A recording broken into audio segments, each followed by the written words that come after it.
Hello everyone, GK ज्ञान में स्वागत है आपका। दोस्तों, ये राष्ट्रीय प्रतीक पर बना एमसीक्यू है। इस एमसीक्यू में मैंने राष्ट्रीय प्रतीक से जुड़े हुए सारे प्रश्न को डिस्कस किया है। तो चलिए वीडियो शुरू करते हैं। पहला क्वेश्चन है, भारत के राष्ट्रीय ध्वज की लंबाई और चौड़ाई का अनुपात क्या है? आप अपना आंसर जो है कमेंट में देते रहें वीडियो के साथ, ताकि आपका रिवीजन होता रहे। तो इसका सही ऑप्शन है 5:3, 3:2, 3:4 या फिर 2:3। तो सही आंसर हो जाएगा 3:2। भारत के राष्ट्रीय ध्वज की लंबाई का अनुपात जो है, लंबाई और चौड़ाई का अनुपात 3:2 है। भारत के राष्ट्रीय ध्वज, जिसे तिरंगा हम लोग कहते हैं, इसमें 3 रंग क्षैतिज पट्टियों के बीच नीले रंग की एक चक्र द्वारा सुशोभित ध्वज है। इसकी अभिकल्पना जो है, यानी इसका डिजाइन जो है, पिंगली वेंकैया ने किया था।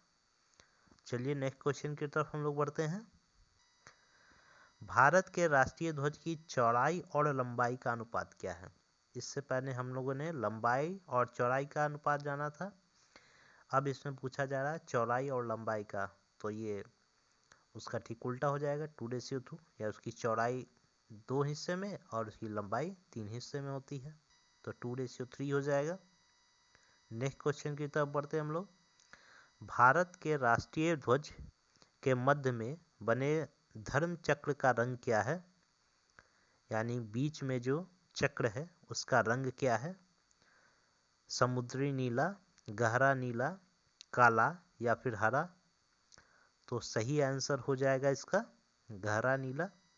चक्र जो है वो गहरे नीले रंग का है। चलिए नेक्स्ट क्वेश्चन की तरफ बढ़ते हैं।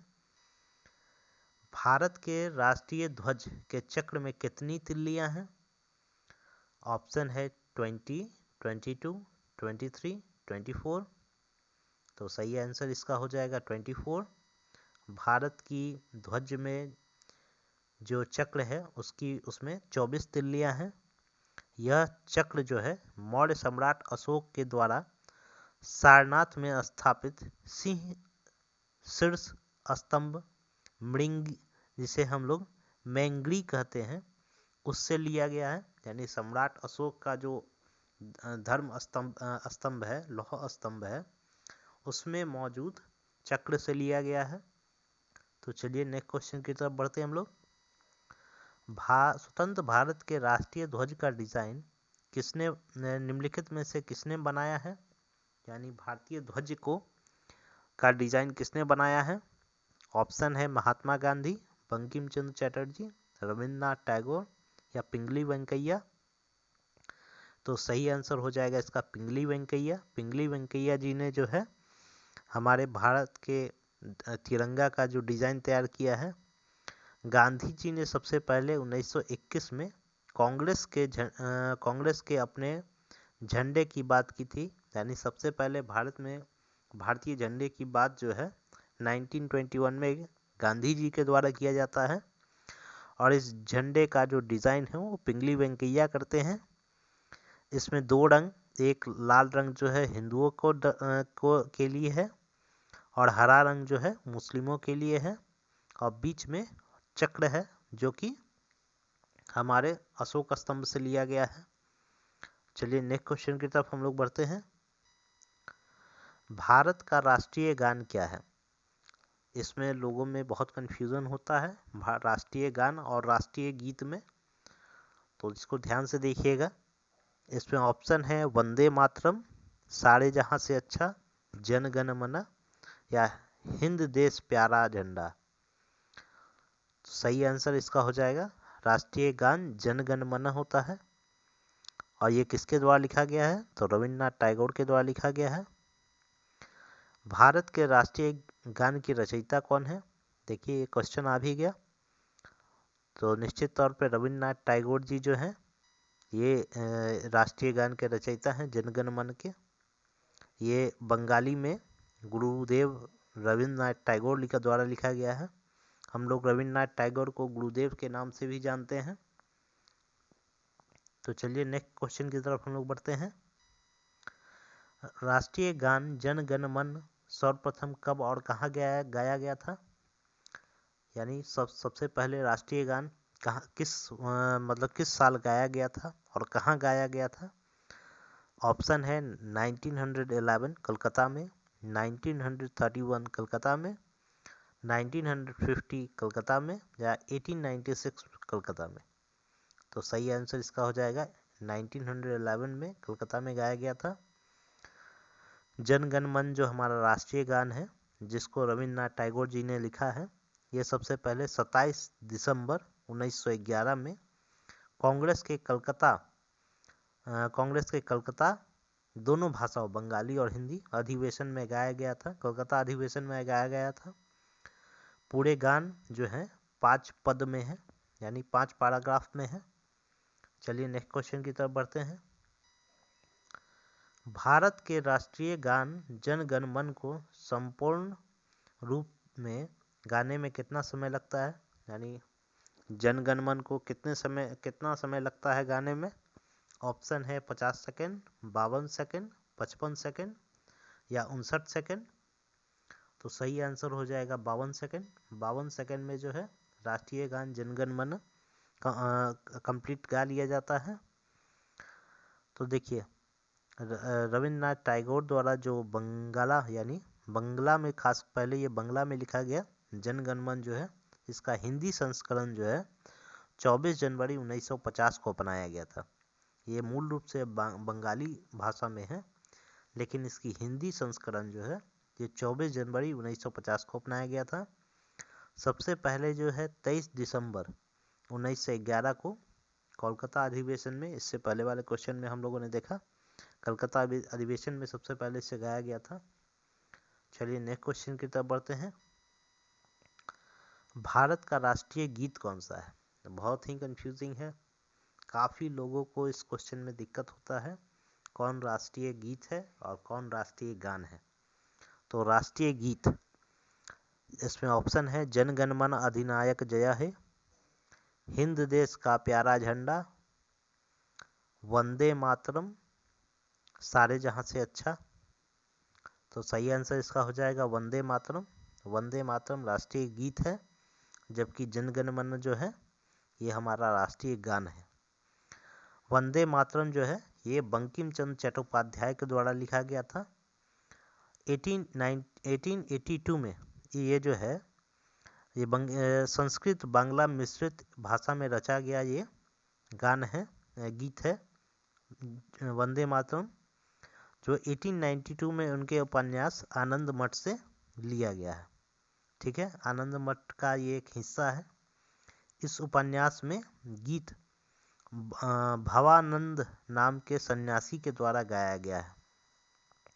इसकी धुन जो है यदुनाथ भट्टाचार्य ने बनाई थी, ध्यान में रखिएगा इसको। इसकी धुन जो है जो यदुनाथ भट्टाचार्य ने बनाई थी।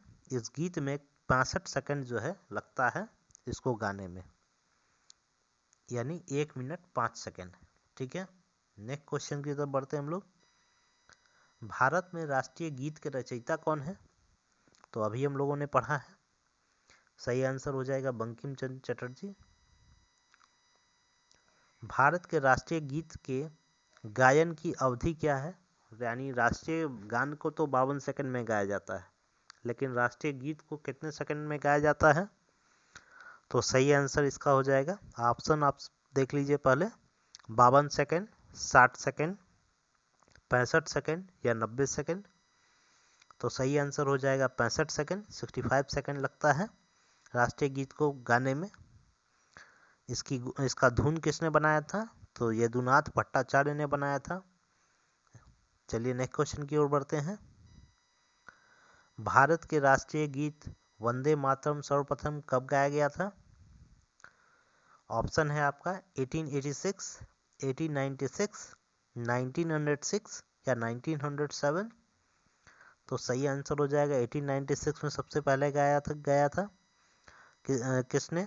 तो बंकिम चंद्र चट्टोपाध्याय ने 1876 को बंगाल के कांतला पांडा नाम के गांव में इस गीत को लिखा था और वंदे मातरम के गीत के पहले 2 पद संस्कृत में तथा बाकी जो पद है वो बांग्ला भाषा में लिखा था उन्होंने।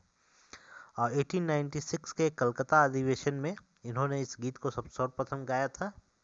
1911 के कलकत्ता अधिवेशन में राष्ट्रीय गान को गाया गया था, जबकि 1896 के कलकत्ता अधिवेशन में राष्ट्रीय गीत को गाया गया था।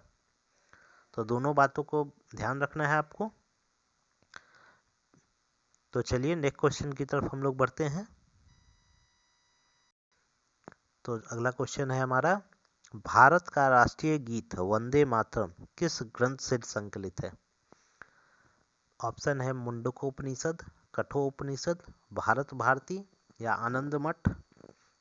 इस क्वेश्चन का जो है हम लोगों ने पिछले क्वेश्चन में डिस्कस किया था, तो सही आंसर हो जाएगा इसका आनंद मठ। आनंद मठ से जो है राष्ट्रीय गीत लिया गया है।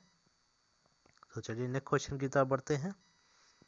आकाशवाणी और दूरदर्शन के दैनिक कार्यक्रम की शुरुआत जो है किससे होती है? यानी कार्यक्रम शुरू होने से पहले कौन सा धुन बजाया जाता है?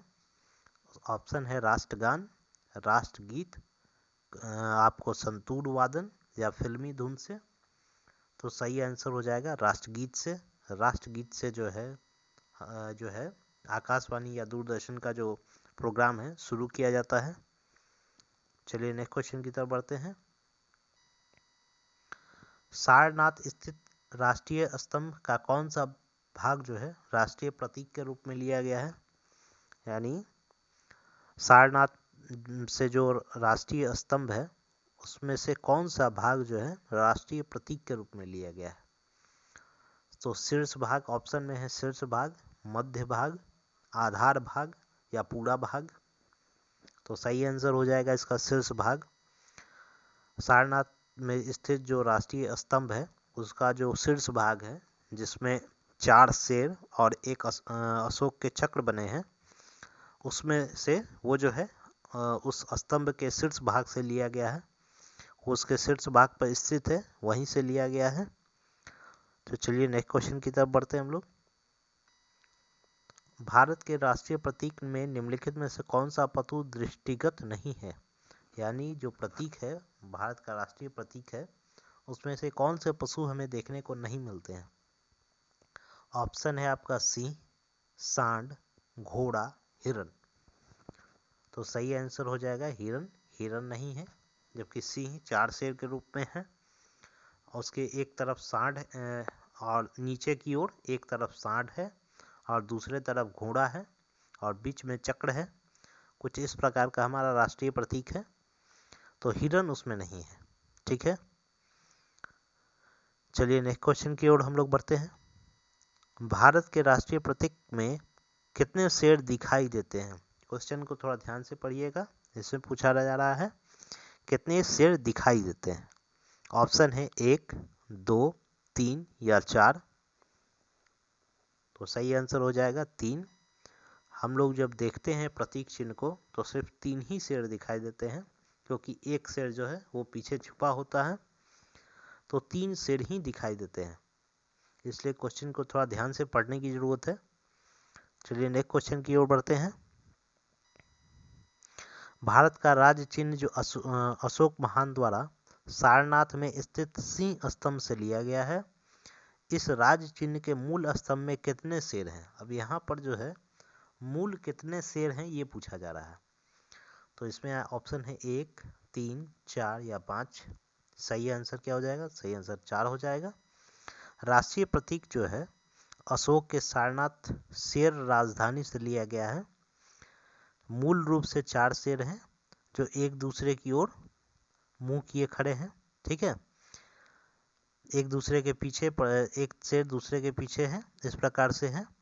और उसमें हाथी, जो हाथी एक दौड़ता घोड़ा है, सांड है और सिंह है, जो घंटी के आकार के कमल के ऊपर बीच में आने वाले चक्र द्वारा अलग अलग किए जा रहे हैं। ठीक है, चलिए नेक्स्ट क्वेश्चन की ओर हम लोग पढ़ते हैं। भारत के राष्ट्रीय संवत के रूप में किस संवत को मान्यता प्रदान है? यानी किस संवत को भारतीय मान्यता प्राप्त है? ऑप्शन है आपका विक्रम संवत, शक संवत, या कोल्लम संवत, या ग्रेगोरियन संवत। तो सही आंसर हो जाएगा आपका शक संवत। भारतीय जो संवत है राष्ट्रीय संवत के रूप में शक संवत को मनाया जाता है, या शक संवत को लिया गया है।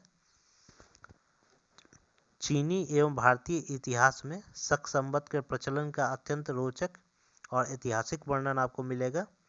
22 मार्च से जो है शक संवत 1927 को आरंभ हुआ था, यानी 22 मार्च 1927 को जो है शक संवत आरंभ हुआ था। यह संवत जो है भारतीय गणतंत्र को अपना राष्ट्रीय संवत मानता है। 1957 में भारत सरकार ने इस देश के राष्ट्रीय पंचांग के रूप में इसको मान्यता दी थी। चलिए नेक्स्ट क्वेश्चन की ओर बढ़ते हैं। शक संवत पर आधारित राष्ट्रीय पंचांग प्रथम मास कौन सा है, यानी पहला मास मंथ कौन सा कहलाता है?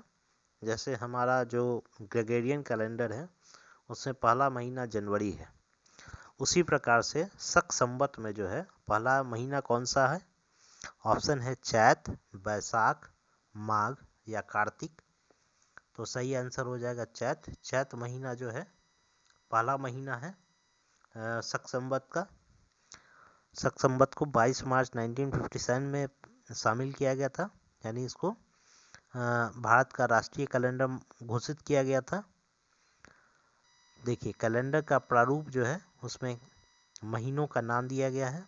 जैसे पहला महीना चैत होता है, फिर बैसाख आता है, फिर ज्येष्ठ आता है, फिर आषाढ़ आता है, फिर सावन आता है, फिर भाद्रपद होता है, फिर आश्विन होता है, फिर कार्तिक होता है, फिर अगहन होता है या मार्गशीर्ष भी कहते हैं इसको, पौष होता है, फिर माघ होता है और फिर फागुन होता है। अभी जैसे अभी जनवरी का महीना जो है माघ कहला रहा है, और जो हमारा होली के बाद होली फागुन में होता है और उसके बाद चैत आता है। तो चलिए नेक्स्ट क्वेश्चन की ओर हम लोग बढ़ते हैं। शक संवत पर आधारित राष्ट्रीय पंचांग अंतिम मास कौन सा होता है? लास्ट जो मंथ होता है वो कौन सा होता है? तो अभी हमने पूरा कैलेंडर का मंथ देखा है। ऑप्शन है चैत, माघ, पौष, फागुन। तो सही आंसर फागुन हो जाएगा।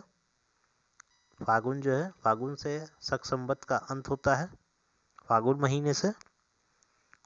चलिए नेक्स्ट क्वेश्चन की ओर हम लोग बढ़ते हैं। भारत का राष्ट्रीय पशु कौन है? ऑप्शन है चीता, तेंदुआ, बाघ या सिंह। तो सही आंसर बाघ हो जाएगा, शेर नहीं होगा। बाघ जो है हमारा राष्ट्रीय पशु है। बाघ से पूर्व भारत का राष्ट्रीय पशु कौन सा था, यानी बाघ से पहले किसे हम अपना राष्ट्रीय पशु मानते थे? ऑप्शन है हिरन, नीलगाय, सिंह, गैंडा। तो सही आंसर सिंह हो जाएगा। देखिए भारत का राष्ट्रीय पक्षी कौन सा है? ऑप्शन है मयूर, तोता, बाज, कबूतर। तो सही आंसर मयूर हो जाएगा। भारत का राष्ट्रीय आदर्श वाक्य क्या है? सत्यमेव जयते, वंदे मातरम, जय जवान जय किसान, जय हिंद। तो सही आंसर इसका हो जाएगा सत्यमेव जयते। सत्यमेव जयते कहा। तो चलिए आज का वीडियो यहीं पे समाप्त करते हैं। तब तक के लिए धन्यवाद। जय हिंद।